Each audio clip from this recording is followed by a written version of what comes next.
Bayangkan, di zaman ini, lisan seolah tak lagi punya rem. Di media sosial, di jalanan, bahkan di rumah-rumah kita, kata-kata kotor dan caci maki meluncur tanpa takut kepada Allah Subhanahu wa Ta'ala. Padahal, setiap huruf dicatat malaikat, setiap kalimat akan ditagih di hari kiamat. Tidakkah kita sadar, satu ucapan bisa membawa rahmat, tapi satu kalimat yang sama bisa menyeret kita ke dalam murkanya dan azab kubur yang pedih. Sebelum kita lanjutkan, tolong tekan like dan subscribe untuk terus mendukung dakwah ini. Dan tulislah amin di kolom komentar. Semoga Allah melindungi kita dari api neraka. Bismillah, mari kita simak. Assalamualaikum warahmatullahi wabarakatuh.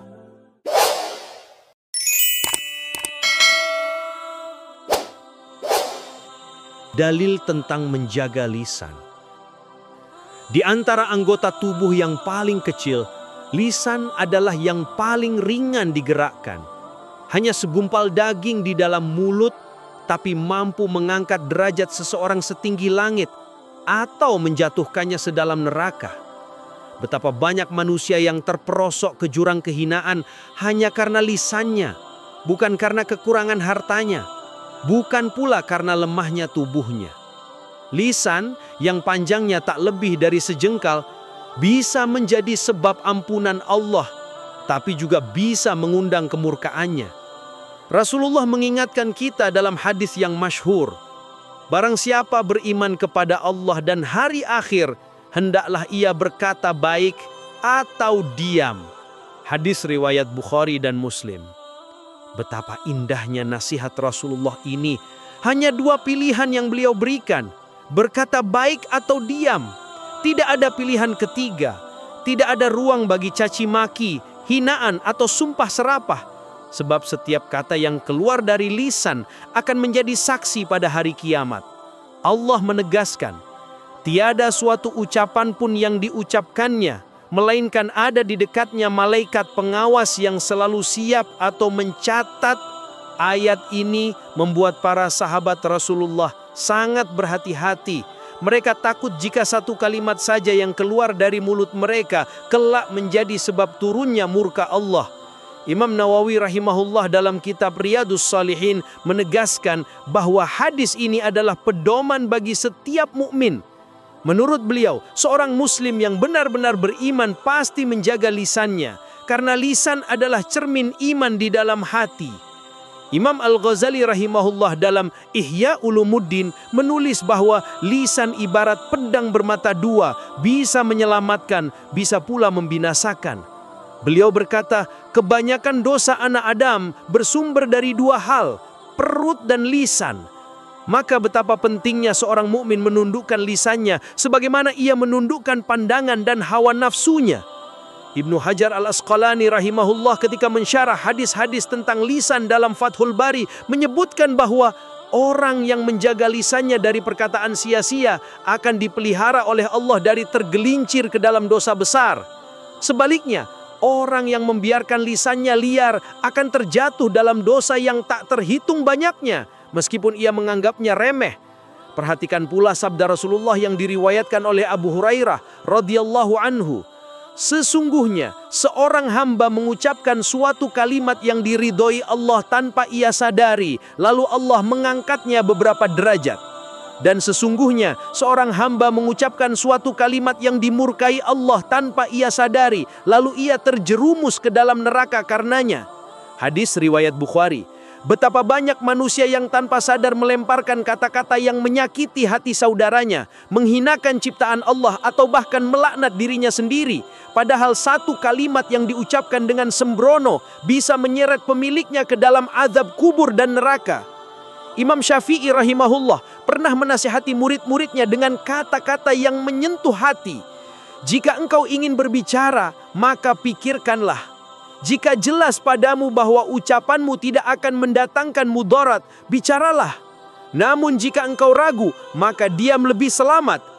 Saudaraku, lisan ini terlalu ringan untuk bergerak, tapi timbangan amal di akhirat tidak pernah salah menakar.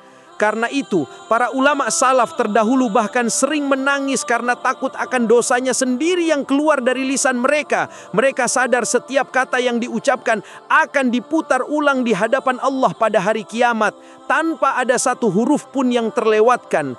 Maka, wahai jiwa-jiwa yang merindukan keselamatan, jagalah lisanmu, gunakanlah ia untuk zikir, untuk doa, untuk ilmu yang bermanfaat, untuk kata-kata yang menguatkan hati saudaramu, dan jika tidak ada kebaikan yang bisa diucapkan, maka diamlah, sebab diam lebih selamat daripada kata-kata yang membawa penyesalan. Ancaman bagi yang suka mencaci.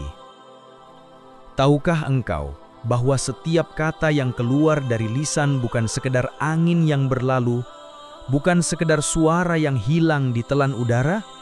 Tidak, setiap kata akan tercatat, akan disaksikan, dan akan dimintai pertanggungjawaban di hadapan Allah Subhanahu wa Ta'ala. Dan di antara kata-kata yang paling berbahaya adalah caci maki, sumpah serapah, dan kata-kata kotor yang seringkali meluncur tanpa kendali.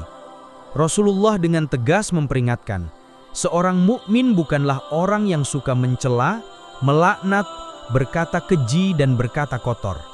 Hadis riwayat Tirmidzi. Perhatikanlah, Rasulullah menyebut bahwa sifat mencaci, melaknat, dan berkata kotor bukanlah sifat seorang mukmin. Artinya jika lisan seseorang terbiasa dengan caci maki, maka imannya sedang dalam bahaya. Ia mungkin masih mengucapkan syahadat, masih sholat, mungkin juga masih berpuasa. Tetapi jika lisannya penuh makian, keimanannya sedang digerogoti perlahan-lahan, ibarat karat yang menggerogoti besi dari dalam hingga rapuh dan hancur. Imam Al-Mubarakfuri dalam Tuhfatul Ahwadhi menjelaskan bahwa hadis ini menunjukkan betapa jauhnya akhlak seorang mukmin dari segala bentuk kekasaran lisan. Karena lisan yang suka mencaci adalah cerminan hati yang kotor, sedangkan hati yang kotor tak akan pernah mampu bercahaya dengan iman yang sempurna. Dalam riwayat lain, Rasulullah bersabda, melaknat seorang mukmin seperti membunuhnya. Hadis riwayat Bukhari.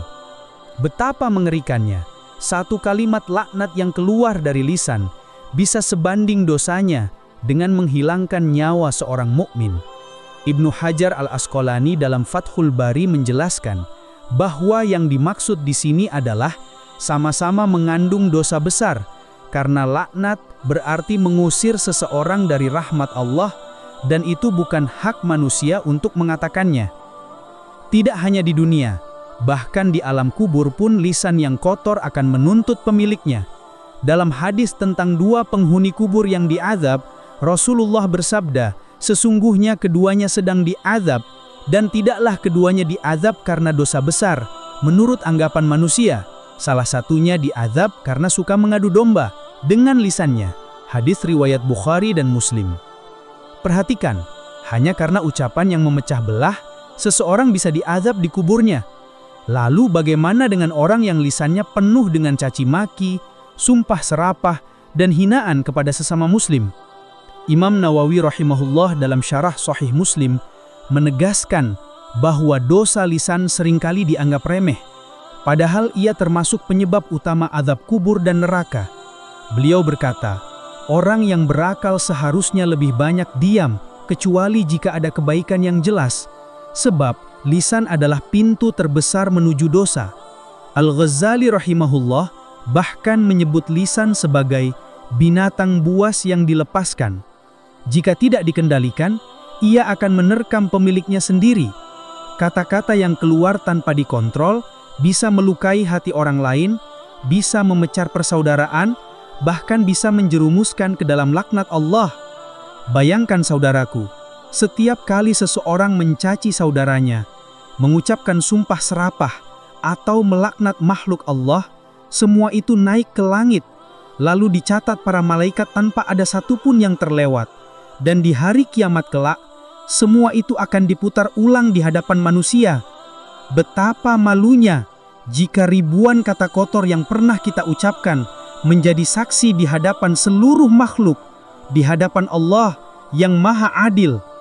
Karena itu, Rasulullah bersabda dalam hadis lain, "Orang yang paling aku benci dan paling jauh dariku di hari kiamat adalah orang yang banyak berbicara kotor dan memanjangkan lisannya dalam berbicara."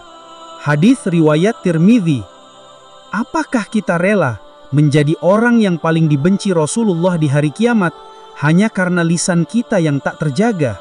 Apakah kita rela satu-satunya nabi yang berjuang agar umatnya selamat justru menjauh karena ucapan-ucapan buruk yang pernah kita lontarkan?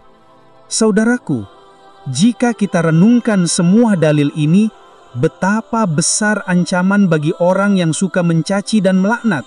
Di dunia, ia mungkin terlihat hebat, lisannya terdengar lantang, tapi di akhirat, semua itu akan berubah menjadi bara api yang membakar dirinya sendiri. Dan di alam kubur, lisan yang dulu penuh sumpah serapah itu bisa menjadi ular yang mematuk, bisa menjadi cambuk yang menyiksa, hingga pemiliknya menyesal di saat penyesalan tak lagi berguna. Maka, tidakkah kita takut kepada Allah? Tidakkah kita gentar membayangkan kegelapan kubur yang disertai azab hanya karena lisan yang tak terkendali? Dampak buruk di dunia dan akhirat. Setiap kali lisan mengucapkan caci maki, sumpah serapah atau kata-kata keji, seringkali kita merasa bahwa semua itu hanya sekadar suara yang hilang bersama angin. Kita berpikir bahwa setelah ucapan itu keluar, semuanya selesai begitu saja. Namun ketahuilah, setiap kata yang kita ucapkan memiliki akibat yang jauh lebih besar daripada yang kita bayangkan. Akibat yang bisa dirasakan bukan hanya di dunia ini, tapi juga di akhirat kelak, di hari di mana tak ada seorang pun mampu berbohong di hadapan Allah. Di dunia, lisan yang tak terkendali sering menjadi penyebab rusaknya hubungan antar manusia. Betapa banyak persaudaraan kandas hanya karena satu kalimat yang penuh emosi. Betapa banyak rumah tangga hancur hanya karena ucapan kemarahan yang tidak difikirkan. Betapa banyak tetangga yang awalnya hidup rukun berubah menjadi saling membenci hanya karena hinaan yang diucapkan tanpa kendali. Imam Al-Ghazali dalam Ihya Ulumuddin menyebut bahwa lisan adalah pintu segala kebaikan sekaligus sumber segala keburukan. Ia bisa membawa manusia ke surga dengan zikir dan kalimat thayyibah, tapi juga bisa menyeret manusia ke neraka dengan caci maki dan kebohongan. Perhatikan pula sabda Rasulullah yang penuh peringatan. Sesungguhnya ada seorang hamba yang mengucapkan satu kalimat yang ia anggap sepele, tetapi karena kalimat itu ia terjerumus ke dalam neraka yang dalamnya sejauh antara timur dan barat. Bayangkan, hanya satu kalimat yang dianggap tidak berbahaya, namun ternyata bisa menjadi sebab seseorang jatuh ke dalam neraka yang kedalamannya tak terbayangkan. Ibnu Hajar Al-Asqalani dalam Fathul Bari menjelaskan bahwa hadis ini adalah dalil betapa bahayanya ucapan yang tidak difikirkan. Seseorang bisa saja menganggapnya kecil, namun di sisi Allah dosa itu sangat besar karena menyakiti hati orang lain atau mengandung kebohongan yang merusak. Dampaknya bukan hanya di dunia. Di akhirat semua ucapan kita akan dimintai pertanggungjawaban. Allah berfirman, "Tidak ada suatu kata yang diucapkannya, melainkan ada di dekatnya malaikat pengawas yang selalu siap mencatat." Surat Qaf ayat 18. Ayat ini menjelaskan bahwa tidak ada satu kata pun yang sia-sia. Semuanya akan ditulis, akan disimpan, dan akan ditampakkan kembali di hari perhitungan. Setiap hinaan, setiap sumpah serapah, setiap caci maki, semuanya akan menjadi saksi di hadapan Allah. Imam Nawawi rahimahullah dalam syarah Sahih Muslim berkata, lisan adalah anggota tubuh yang paling berbahaya. Sedikit gerakannya tapi dampaknya sangat luas. Tidak ada sesuatu yang lebih layak untuk dikurung lama-lama daripada lisan. Di akhirat nanti, ketika manusia dibangkitkan dari kuburnya, anggota badan mereka akan bersaksi tentang apa yang mereka lakukan di dunia. tangan akan bersaksi tentang apa yang pernah diraih, kaki akan bersaksi tentang kemana ia melangkah, dan lisan akan bersaksi tentang setiap kata yang pernah keluar darinya. Rasulullah bersabda, sesungguhnya seorang hamba berbicara dengan satu kalimat yang diridhoi Allah. Ia tidak menyangka bahwa kalimat itu akan mengangkat derajatnya di sisi Allah. Dan sesungguhnya, seorang hamba berbicara dengan satu kalimat yang dimurkai Allah. Ia tidak menyangka bahwa kalimat itu akan menjerumuskan dirinya ke dalam neraka. Lihatlah, satu kalimat bisa menjadi penyebab naiknya derajat di sisi Allah, dan satu kalimat lain bisa menjadi sebab turunnya seseorang ke jurang neraka. Alangkah banyaknya orang yang di dunia terlihat baik ibadahnya. Sholatnya rajin, puasanya rutin, sedekahnya besar, tetapi lisannya tajam menyakiti orang lain. Di hadapan manusia, ia mungkin terlihat solih, tetapi di hadapan Allah, lisan yang tak terkendali itu bisa menghapus kebaikan yang ia banggakan. Rasulullah pernah bertanya kepada para sahabat, "Tahukah kalian siapa orang yang bangkrut?" Para sahabat menjawab, "Orang yang tidak punya harta dan tidak punya uang." Rasulullah bersabda, "Bukan. Orang yang bangkrut dari umatku adalah yang datang di hari kiamat dengan membawa sholat, puasa, dan zakat. Tetapi ia juga datang dengan mencaci maki orang lain, menuduh orang lain, memakan harta orang lain, memukul orang lain. Maka kebaikannya akan diambil untuk diberikan kepada orang-orang yang ia zalimi. Jika kebaikannya habis sebelum selesai menebus dosanya, dosa-dosa mereka akan dipikulkan kepadanya, lalu ia dilemparkan ke neraka." Hadis riwayat Muslim. Apakah kita mau menjadi orang yang bangkrut di hadapan Allah hanya karena lisan kita yang tidak dijaga? Amal yang susah payah kita kumpulkan di dunia ternyata habis tanpa sisa karena ucapan-ucapan buruk yang menyakiti hati sesama manusia. Maka saudaraku, hati-hatilah dengan lisanmu. Ia bisa menjadi sumber keberkahan, tetapi juga bisa menjadi jalan menuju kehancuran di dunia dan akhirat. Kisah teladan menjaga lisan. Di antara anugerah terbesar yang Allah berikan kepada manusia adalah lisan. Dengannya kita bisa berbicara, berdakwah, mengucap syahadat, dan memuji Allah. Tetapi di balik nikmat itu, tersimpan ujian yang sangat berat. Sebab lisan yang sama, bila tak dijaga, bisa menjerumuskan pemiliknya ke dalam jurang azab yang dalam. Karena itu, para sahabat Rasulullah dan para ulama sholafus sholih amat berhati-hati dalam berbicara. Mereka memahami betul bahwa setiap kata adalah amanah. Setiap ucapan akan dimintai pertanggungjawaban. Bagi mereka, diam lebih selamat daripada berbicara yang sia-sia. Imam Nawawi rahimahullah dalam Riyadhus Shalihin menukil perkataan para ulama, diam adalah kebijaksanaan, tetapi sedikit sekali orang yang melakukannya. Betapa benar ucapan ini. Banyak manusia yang bisa berbicara panjang lebar tentang hal-hal dunia, tetapi sedikit sekali yang mampu menahan lisannya dari ucapan yang tidak bermanfaat, apalagi dari maksiat lisan seperti caci maki, ghibah, dan sumpah serapah. Lihatlah teladan dari Abu Bakar As-Siddiq radhiyallahu anhu, manusia terbaik setelah para nabi.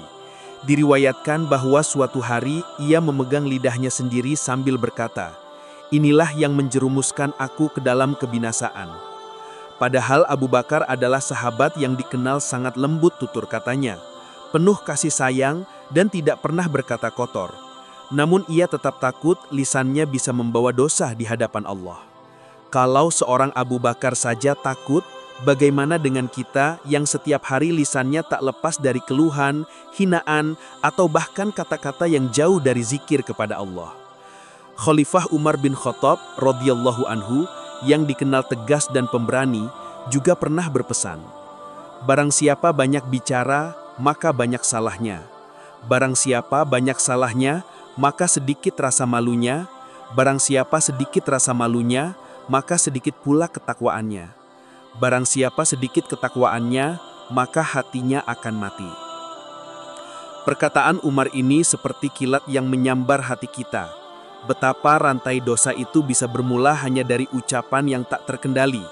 Satu kata yang salah bisa menyeret kita ke dalam dosa lain, lalu mengeraskan hati sampai akhirnya hati itu mati dari cahaya iman. Ada pula kisah teladan dari Rasulullah sendiri. Dalam sebuah riwayat, seorang sahabat bertanya, "Wahai Rasulullah, apakah kami akan dihukum karena apa yang kami katakan?" Beliau menjawab, "Celaka engkau.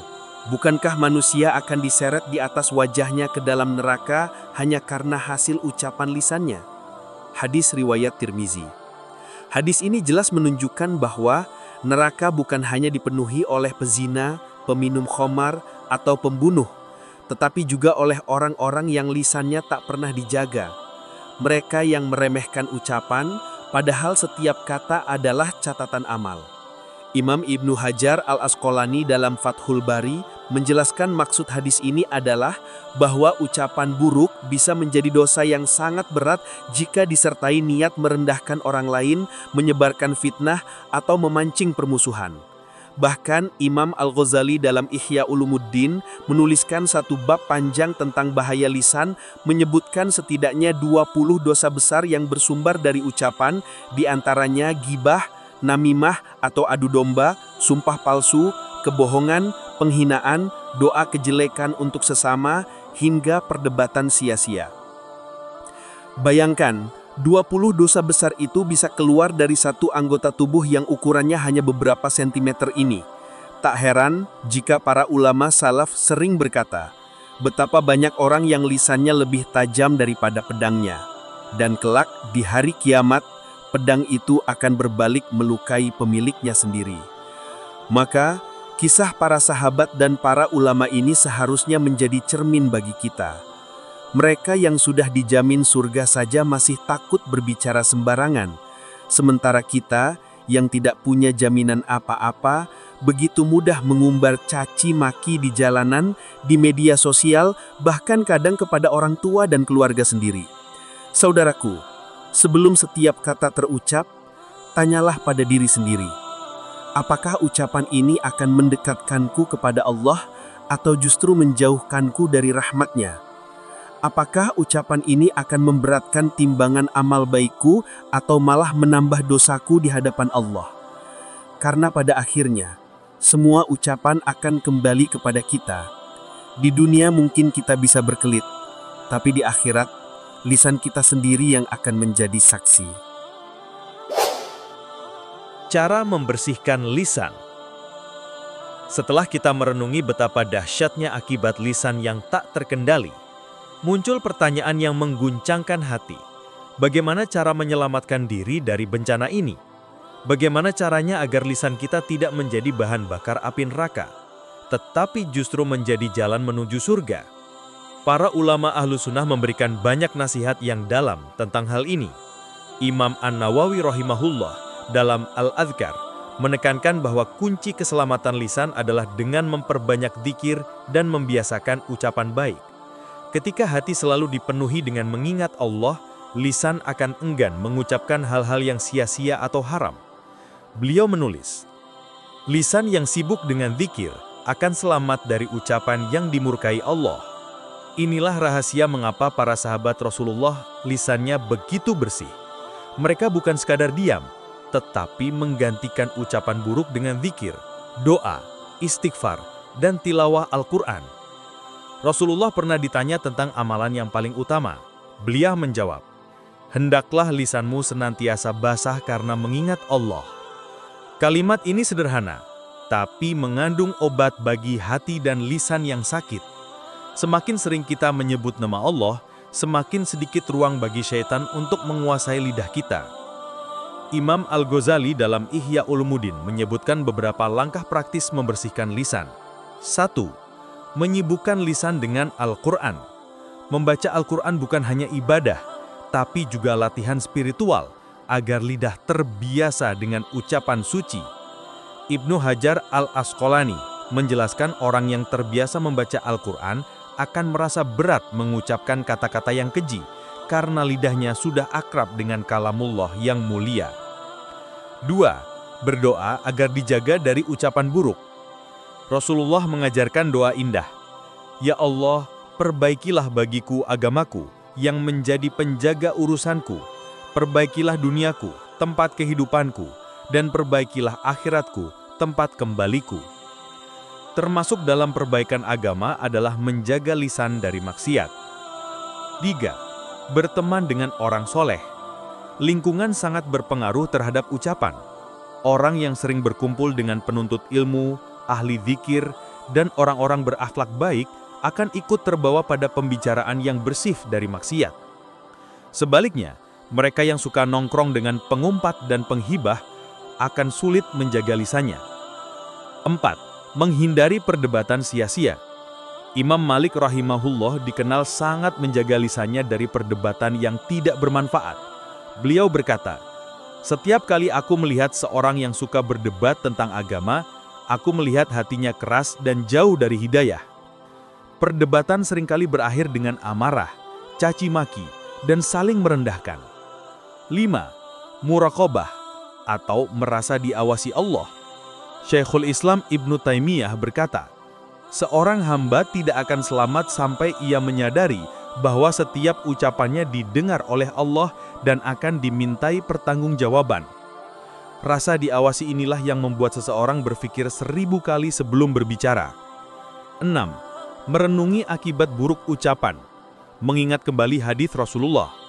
Sungguh, ada seorang hamba yang mengucapkan satu kalimat yang membuat Allah murka, tanpa ia pikirkan dampaknya, hingga ia terjerumus ke dalam neraka sedalam-dalamnya. Hadis riwayat Bukhari. Hadis ini cukup untuk membuat kita berhenti sebelum mengucapkan sesuatu yang tidak berguna. Saudaraku, bersihkan lisanmu dengan istighfar, basahi dengan salawat, sibukkan dengan doa. Jangan biarkan lisanmu kosong dari zikir, karena lisan yang kosong akan segera diisi oleh setan dengan ucapan sia-sia, bahkan dosa. Al-Hasan Al-Basri rahimahullah pernah berkata, lisan seorang mukmin berada di belakang hatinya. Ia akan memikirkan dulu sebelum berbicara. Sementara lisan orang munafik berada di depan hatinya. Ia berbicara sebelum berpikir. Maka sebelum setiap ucapan keluar, timbanglah dengan hati. Fikirkan, apakah ini akan mendekatkanmu kepada Allah atau justru akan menjauhkanmu dari rahmat-Nya? Karena pada hari kiamat, semua anggota tubuh akan bersaksi. Lisan akan berkata tentang apa yang ia ucapkan, dan setiap kata akan menjadi bukti apakah ia membawa kita kepada surga atau menyeret kita ke dalam azab kubur dan neraka yang menyala-nyala. Sahabat Irman Hidayah. Setelah semua renungan tentang dahsyatnya lisan, tentang ancaman azab kubur bagi mereka yang suka caci maki dan sumpah serapah, kini tibalah saatnya kita merenungi sebuah kenyataan yang tak bisa kita hindari. Lisan ini akan menentukan nasib kita, apakah menuju surga atau tergelincir ke neraka. Rasulullah bersabda dengan kalimat yang menggetarkan jiwa. Sesungguhnya seorang hamba mengucapkan satu kalimat yang diridhai Allah. Ia tidak menyadari betapa besar pahalanya, namun karena kalimat itu, Allah menuliskan keridhaannya baginya hingga hari ia bertemu dengannya. Dan sungguh, seorang hamba mengucapkan satu kalimat yang dimurkai Allah. Ia tidak menyadari betapa besarnya dosanya. Namun karena kalimat itu, Allah menuliskan kemurkaannya baginya hingga hari ia bertemu dengannya. Hadis riwayat Malik, Tirmidzi, dan Ahmad. Bayangkan, hanya satu kalimat. Satu kalimat yang mungkin kita ucapkan tanpa berpikir panjang bisa menjadi penyebab syurga atau neraka bagi kita. Itulah mengapa Imam Syafi'i rahimahullah pernah berkata, jika engkau ingin berbicara, pertimbangkan dulu. Jika engkau yakin bahwa ucapanmu tidak akan membawa mudarat, maka berbicaralah. Jika tidak, maka diam lebih baik. Betapa banyak rumah tangga hancur karena satu kalimat kasar. Betapa banyak persaudaraan retak karena satu sumpah seratah. Betapa banyak permusuhan panjang bermula dari satu kata yang menyakitkan. Dan betapa banyak hati yang terluka karena lisan yang tak terkendali. Namun sebaliknya, betapa banyak orang yang diselamatkan Allah karena lisannya dipenuhi zikir. Betapa banyak dosa yang dihapus karena lidahnya basah oleh istighfar. Betapa banyak pahala yang ditulis karena satu ucapan kebaikan, satu doa tulus, satu nasihat yang menggetarkan jiwa. Imam Al-Ghazali dalam Ihya Ulumuddin menggambarkan lisan seperti pedang bermata dua. Ia bisa menjadi penolong atau penghancur. Ia bisa memuliakan seseorang di dunia dan akhirat, tapi juga bisa menyeretnya ke dalam kehinaan yang paling dalam. Saudaraku, bayangkan saat ruh kita meninggalkan jasad. Ketika tubuh kita terbujur kaku di liang lahat yang sempit dan gelap. Tak ada harta, tak ada kedudukan, tak ada keluarga yang menemani. Yang tinggal hanyalah amal-amal kita. Dan lisan, ya, lisan yang dulu sering kita gunakan ini akan menjadi saksi. Jika ia penuh dengan zikir, doa, istighfar, dan ucapan kebaikan, ia akan menjadi cahaya yang menerangi kubur kita. Namun jika ia dipenuhi caci maki, sumpah serapah, fitnah, dan ghibah, ia akan menjadi ular dan kalajengking yang menyiksa kita di alam barzakh. Allah telah mengingatkan dalam Al-Quran, tidak ada suatu kata yang diucapkannya melainkan ada di dekatnya malaikat pengawas yang selalu siap mencatat. Surat Qaf ayat 18. Malaikat tidak pernah lupa. Setiap kata, bahkan yang kita anggap sepele, semua tercatat rapi. Di hari kiamat kelak, catatan itu akan dibuka. Betapa malunya kita jika halaman-halaman itu dipenuhi sumpah serapah, caci maki dan kata-kata kotor. Karena itu mulai hari ini, marilah kita berhenti sejenak sebelum berbicara. Tanyakan pada hati kita, apakah ucapan ini akan membuat Allah ridho? Ataukah ia akan menjadi bahan bakar bagi api neraka? Basahi lisan kita dengan kalimat subhanallah, alhamdulillah, la ilaha illallah, Allahu Akbar. Perindah ucapan kita dengan doa dan nasihat. Hiasi majelis kita dengan kata-kata yang menguatkan iman dan menumbuhkan kasih sayang. Saudaraku, hidup ini singkat. Kita tidak tahu kapan malaikat maut menjemput. Maka, jadikan setiap ucapan kita sebagai bekal menuju surga, bukan penyesalan yang menyeret kita ke neraka. Rasulullah SAW bersabda, barang siapa yang memberi jaminan kepadaku atas apa yang ada di antara dua rahangnya, lisan, dan apa yang ada di antara dua kakinya, kemaluan, maka aku akan menjamin baginya syurga. Hadis riwayat Bukhari. Inilah janji Rasulullah. Jagalah lisanmu, niscaya syurga akan menantimu. Tapi jika engkau biarkan ia liar tanpa kendali, bersiaplah menghadapi azab yang pedih, dimulai dari kubur hingga ke neraka yang menyala-nyala. Semoga Allah melembutkan hati kita, menjaga lisan kita, dan menjadikannya sebagai jalan menuju ridha dan surganya yang kekal. Sahabat Irman Hidayah, apakah kamu merasa mendapatkan sesuatu dari video ini? Sekarang simak juga, perhatikan pandangan yang bisa menjerumuskan ke neraka. Linknya kami sematkan di sini. Tekan like dan tulis amin di kolom komentar. Semoga Allah mengampuni dosa kita dan keluarga kita, melimpahkan rahmat-Nya, serta menyatukan kita kembali di surganya yang penuh kebahagiaan. Jangan lupa bagikan video ini kepada keluarga, sahabat, dan orang-orang yang kamu cintai. Karena bisa jadi, hidayah itu datang melalui tanganmu. Subscribe sekarang dan aktifkan loncengnya, agar tidak ketinggalan inspirasi penuh makna dari channel Irman Hidayah. Terima kasih telah menyimak hingga akhir. Wassalamualaikum warahmatullahi wabarakatuh.